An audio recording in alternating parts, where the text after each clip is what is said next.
ನಿಂದು ಕಲಗಳ ಮುಗಿಯೋದಾಗ ಚಂದದಿಂದು ಸಿರಿದಳು ಸತಿ ಬಳಿಗಾಗ ಏನಿದು ಹೊಸ ಮರಿ ರಾತ್ರಿಯು ಸಭೆ ಹೊಸ ಮರಿ ರಾತ್ರಿಯು ಸಭೆ ತಂದೆ ಕೇಳು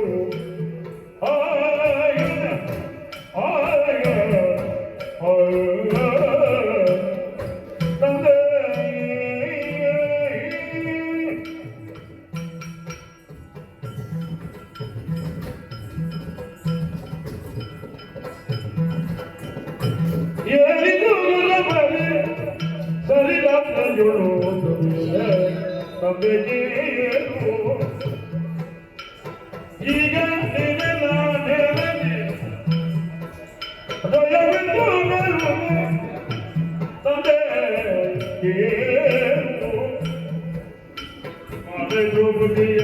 ನುಡಿಯ ಕೇಳಿದೆ ನಾನು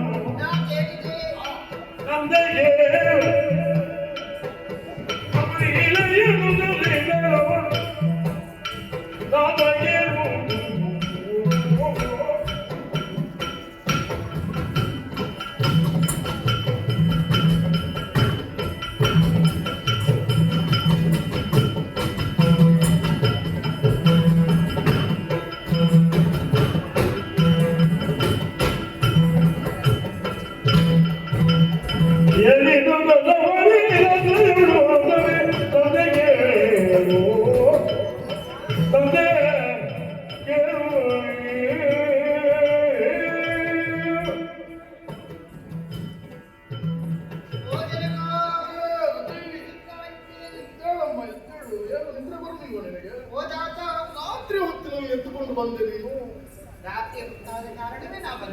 ನಮಗೆಲ್ಲ ಹಾಗೆ ರಾಜಕೀಯದ ಕೆಲಸ ಇದ್ರೆ ಸರಿಯಾಗಿ ಬರಲಿ, ಒಬ್ಬೊಬ್ರು ಬರ್ತಾ ಇರ್ತಾರೆ ಸಮಸ್ಯೆ ಇಟ್ಕೊಂಡು. ಈಗ ನೀರೇನು ಎದ್ದುಕೊಂಡು ಬಂದದ್ದು? ಈ ರಾತ್ರಿ ಹೊತ್ತಿನಲ್ಲಿ ಏನಾದರೂ ಶಬ್ದ ಎಂಬುದಾಗಿ ಕೇಳಿಕೊಂಡು ಇದ್ದ ಕಡೆಗೆ ಬಂದೆ. ಓಹೋ, ಶಬ್ದ ಕೇಳಿ ಕಲಿಯವರಿಗೆ ಹಾಯಾಗಿ ಮಲಗಿದ್ದೆ ನಾನು. ಆದರೂ ಏನೋ ಒಂದು ರಾಜಕೀಯ ಆಗಿರಬಹುದು ಎಂಬುದಾಗಿ ಭಾವಿಸಿಕೊಂಡು ಬಂದದ್ದು. ರಾತ್ರಿಯ ವೇಳೆಯಲ್ಲಿ ಈ ನೂತನವಾದಂತಹ ಸ್ವರ ಯಾರದ್ದು ಎಂಬುದಾಗಿ ಆಲಿಸಿದಾಗ ನಾನು ಕೇಳಿದೆ ಸಕಲವನ್ನು. ಇದು ಯಾವಾಗಲಿಂದ ಅಭ್ಯಾಸ ಅಲ್ಲ, ಕಿವಿಗಳು ಅಭ್ಯಾಸ. ನಮ್ಮ ಮನೆಯ ವಿಚಾರ ಅಲ್ಲದೆ ನಮ್ಮ ಮನೆಯ ವಿಚಾರ. ಹೌದು. ಆದ್ದರಿಂದ ಸಭೆ ಸೇರಬಹುದು ಎಂಬುದಾಗಿ ಭಾವಿಸಿಕೊಂಡರೆ ಪುರುಷರ ಶಬ್ದ ಆಗಿರಬಹುದು. ಆದರೆ ಈ ಸ್ವರ ಮಹಿಳೆದು ಎಂಬುದಾಗಿ ವೇದ್ಯ ಆಯಿತು. ಹೆಣ್ಣಿನ ಧ್ವನಿ. ಆದುದರಿಂದ ಬಂದೆ, ನೋಡಿದೆ, ಕೇಳಿದೆ. ಬಂದವಳು ದ್ರೌಪದಿ ಎಂಬುದಾಗಿ ಗೊತ್ತಾಯಿತು. ಅವಳ ಹೆಸರು ಗೊತ್ತಾಯ್ತು? ತಿಳಿದಿದ್ದೇನೆ. ಅವಳು ಆಡಿದಂತಹ ವಚನ ಹೀಗೆ: ಶ್ರೀಕೃಷ್ಣ ಪರಮಾತ್ಮನ ಮಗನಾದಂತಹ ಮನ್ಮಥನಿಗೆ ನಿಮ್ಮ ಮಗಳು ಎಂದರೆ ನನ್ನನ್ನು ವಿವಾಹ ಮಾಡಿ ಕೊಡಬೇಕು ಎಂಬುದಾಗಿ. ಹೌದು. ತಂದೆ, ಒಂದು ಮಾತು ಹೇಳುತ್ತೇನೆ. ಹೌದು ಎಂಬುದಾಗಿ ಹೇಳಬೇಕಿತ್ತು ನೀವು. ಹೌದು ಎಂಬ ಹಾಗೆ? ಹೌದು. ಯಾಕಮ್ಮ ಹಾಗೆ ಹೋಗಿ ಆ ಕೃಷ್ಣನನ್ನು ನನಗೆ ನಿನ್ನನ್ನು ಕೊಡುವುದಂದ್ರೆ? ಸಾಮಾನ್ಯನಲ್ಲ ಅವ. ಸಾಮಾನ್ಯವ? ಒಂದು ಕಥೆಯನ್ನು ಹೇಳುತ್ತೇನೆ. ಸಂದೇಗನು ಸಂದೇಗಗೊಂಡದಿಗೋ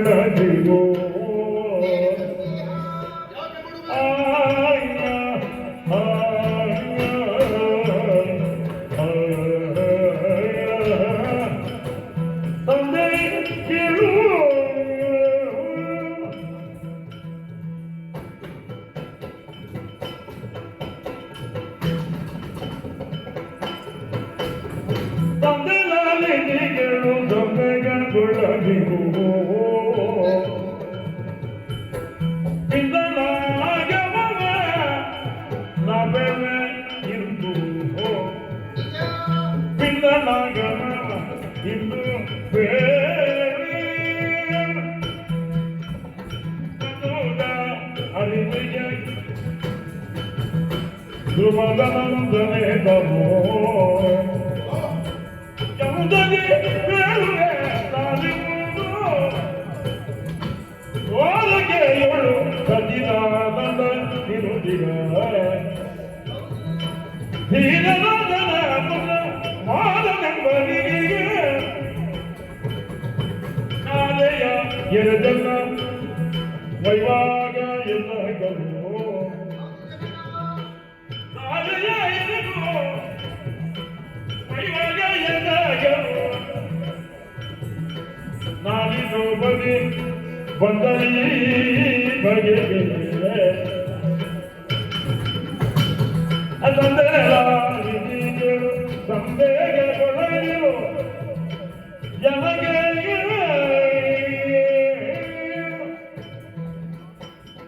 ಯೋಜನಕೋ ಹೌದು ಎಂಬುದಾಗಿ ಹೇಳುವುದಕ್ಕೆ ಒಂದು ಕಾರಣ ಉಂಟು. ಏನಮ್ಮದು ಈ ಹಿಂದೆ ಪೂರ್ವ ಜನ್ಮದಲ್ಲಿ ನಡೆದಂತಹ ಒಂದು ಘಟನೆ ಘಟನೆ ಯಾವಾಗ ನಿಮಗೆ ತಿಳಿಸಬೇಕು ಎಂಬುದಾಗಿ ಜಾತಕ ಪಕ್ಷಿಯಂತೆ ಕಾದು ಕುಳಿತವನು ಈ ಜನ್ಮದಲ್ಲಿ ಅಲ್ಲ.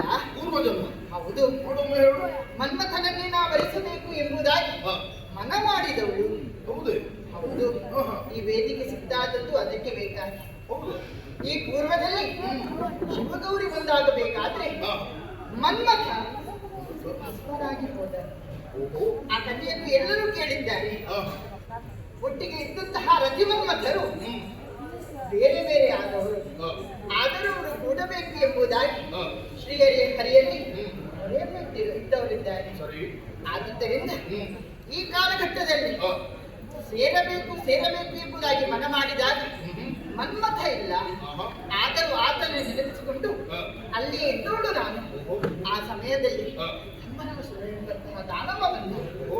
ದಾಳಿಯನ್ನು ಮಾಡಿದ. ಹಾ. ಆತನ ಸೆರೆಯಲ್ಲಿ ಹಾ. ನಾನು ಕೂಡ ಹೋದವಳು ಆತನ ಜೊತೆಯಲ್ಲಿ. ಹೌದೇ? ಹೌದು. ಹಾ. ಸೆರೆಯಲ್ಲಿ ಹೋದಂತಹ ನನ್ನನ್ನು ಕಂಡು ಬಯಸಿದ ಆತ ಹಾ. ಆತನ ಅರಮನೆಯಲ್ಲಿ ಹಾ. ಪಾಕಾಂಗನೆಯಾಗಿ ಇಟ್ಟುಕೊಂಡ. ಆಹಾ. ಕೆಲಸವನ್ನು ಮಾಡುತ್ತಾ ಇದ್ದಂತಹ ಸಂದರ್ಭದಲ್ಲಿ ಬೆಸ್ತನು ಒಬ್ಬ ತಂದಂತಹ ಮೀನನ್ನು ಹಾ. ಸೀಳಿದ ಕಾರಣದಿಂದ ಹಾ. ಅದರ ಒಳಗೆ ಒಂದು ಮಗು ಇದೆ ಎಂಬುದಾಗಿ ವೇದಿಕೆಯಾಯಿತು. ವಂಶದ ಒಳಗೊಂದು ಮಗು. ಹೌದು. ಓಹೋ. ಆ ಮಗುವನ್ನು ಎತ್ತಿಕೊಂಡೆ ಎತ್ತಿ. ಲಾಲಿಸಿ ಮುದ್ದಿಸಿದೆ. ಓಹೋ. ಬೆಳೆದು ದೊಡ್ಡವನಾದ. ಹೌದೇ? ಬೆಳೆದು ದೊಡ್ಡವನಾದಂತಹ ಮಗನೇ ಹಾ. ಮನ್ಮಥ ಎಂಬುದಾಗಿ ನನಗೆ ತಿಳಿಯಿತು. ನನ್ನ ಪೂರ್ವ ಜನ್ಮದ ಭಾಗ್ಯ ಏನು? ಮನ್ಮಥ ಮತ್ತೆ ದೊರಕಿದ. ಹಾ. ಆದ್ದರಿಂದ ಸಕಲ ವಿಚಾರನ ಅರುಹಿದೆ. ಹಾ. ಶಂಭನಾಸುರನ್ನು ವಧಿಸಲು ನಾನು ಹೇಳಿದೆ. ಹಾ. ನನ್ನ ಪ್ರಾಣವನ್ನು ರಕ್ಷಿಸಿ ಆತನ ವಧೆಯನ್ನು ಮಾಡಿ ಮತ್ತೇನು ಸಾವಕಾಶ, ಹಾ. ಇನ್ನು ವಿವಾಹ ಆಗಬಹುದು ಎಂಬುದಾಗಿ ಮುಂದೆ ಸಾರಿದಾಗ ನಾರದ ಮಹರ್ಷಿಗಳ ಆಗಮನವಾಯಿತು. ಅವರು ಆಡಿದಂತಹ ವಚನ ಹೇಗೆ? ಹಾ. ಮದುವೆ ಎನ್ನುವಂತಹ ಸಂಸ್ಕಾರ ನಡೆಯಬೇಕಾದ್ರೆ ಗಂಡು ಹಾ. ಹೆಣ್ಣಿಗಿಂತ ದೊಡ್ಡವನಾಗಿರಬೇಕಂತೆ. ಹೌದು. ಆದರೆ ಆ ಸಮಯದಲ್ಲಿ ಹಾ. ನನ್ನಿಂದ ಮತ್ತೆ ಹುಟ್ಟಿಕೊಂಡಂತಹ ಮನ್ಮಥ ಹಾ. ಚಿಕ್ಕವನಾಗಿದ್ದ. ಹೌದು. ಸಂಸ್ಕಾರ ನಡೆಸುವುದಕ್ಕೆ ಸಾಧ್ಯ ಆಗುವುದಿಲ್ಲ. ಅದ್ಯಾವುದಿಲ್ಲ. ಆದುದರಿಂದ ಹ್ಮ್. ಪಡೆಯುವುದಕ್ಕೆ ಬೇಕಾಗಿ ಅಗ್ನಿಗೆ ನನ್ನ ದೇಹವನ್ನು ಸಮರ್ಪಿಸಿದೆ. ಓಹೋ. ಮತ್ತೆ ಹಾ. ಆ ರತಿಯೇ ಹಾ. ನಿಮಗೆ ಮಗಳಾಗಿ ಜನಿಸಿದವಳು. ಶ್ರೀಕೃಷ್ಣ ಪರಮಾತ್ಮ ಸಾಮಾನ್ಯರವರು. ಶ್ರೀಹರಿ ಶ್ರೀಕೃಷ್ಣಾಭಿಧಾನದಿಂದ ಲೋಕದ ಧರ್ಮವನ್ನು ಉದ್ಧರಿಸುವುದಕ್ಕೆ ಬೇಕಾಗಿ ಜನ್ಮವನ್ನು ತಾಳಿ ಬಂದವನಿದ್ದಾನೆ. ಅವನೇ ಶ್ರೀಹರಿ. ಅವನ ಮಗನಾದಂತಹ ಪ್ರದ್ಯುಮ್ನೇ ಮನ್ಮಥ. ನಾನೇ ರತಿ. ನಮ್ಮ ಇರುವರ ಸಂಬಂಧ ಜನ್ಮ ಜನ್ಮದ್ದು. ಆದುದರಿಂದ ಹೇಳಿಕೊಳ್ಳುವುದು ಒಂದೇ, ಮದುವೆ ಮಾಡಿ ನೀಡಬೇಕು ಜನಕ. ಮಗಳೇ, ಮಗಳೇ, ಇಂತಹ ವಿಚಾರವನ್ನು ದಯಲ ನುಡಿಗೆ ಭೂಪತಿ ಚಿಂತನೆ ಮಾಡಬೇಡ. ಮೌನ ಮನದಲ್ಲಿ ನಮದ ಜಯ ಬಳಿ ಬಂದರೆ ಭೂಪತಿ ಮಗಳೇ, ಜನಕ ನಿಜಾಂಶವನ್ನು ಸರಿಯಾದ ಕಾಲಕ್ಕೆ ಬಂದು ನೀನು ತಿಳಿಸಿದ ಕಾರಣದಿಂದಲೇ ಆ, ನನ್ನ ಬುದ್ಧಿಗೆ ಬಳಿದಿದ್ದಂತಹ ಮಣ್ಣೆಲ್ಲವೂ ಹೋಯ್ತಮ್ಮ. ವಿಚಾರವನ್ನು ಅರಿತೆ ನೀನೇ ಸತ್ಯವನ್ನು ಹೇಳಿದವಳಿ. ಸರಿ, ನನಗೆ ಅವತರಿಸಿದಂತಹ ಪುಣ್ಯ ಪುರುಷ ಶ್ರೀಹರಿಯ ಸ್ವರೂಪ ಆ ಕೃಷ್ಣ, ಆ, ಅವನ ಸುಂದರ ಆ ಮನ್ಮಥ, ನಿಜ. ಅವನಿಗೆ ನಿನ್ನನ್ನು ಕೊಡುವುದಂದ್ರೆ ನನ್ನ ಜೀವನದ ನಮ್ಮ ಸೌಭಾಗ್ಯ ಅಲ್ಲವೇ? ಭಾಗ್ಯವೇ ಸರಿ. ಇದು ನಡೆಯಬೇಕಾದ್ರೆ ಇಂತಹ ಹುಡುಕಿನ ನಿರ್ಧಾರವನ್ನೇ ಮಾಡಿದೆ. ಆ. ಒಳಗಿದ್ದು ನಾನು ಮಾತಾಡ್ತೇನೆ. ಸರಿ. ಆಚಾರ್ಯ, ಯಾರು? ಅವರಿಗೆ ಹೇಳಿ, ಅವರಿಗೆ ಹೇಳಿ. ಏನು ಕೈಲಿಗೆ ಬಾಯ್ತು ಉಂಟಾ? ಲಾದೆ ತುಜ ಬರದೆ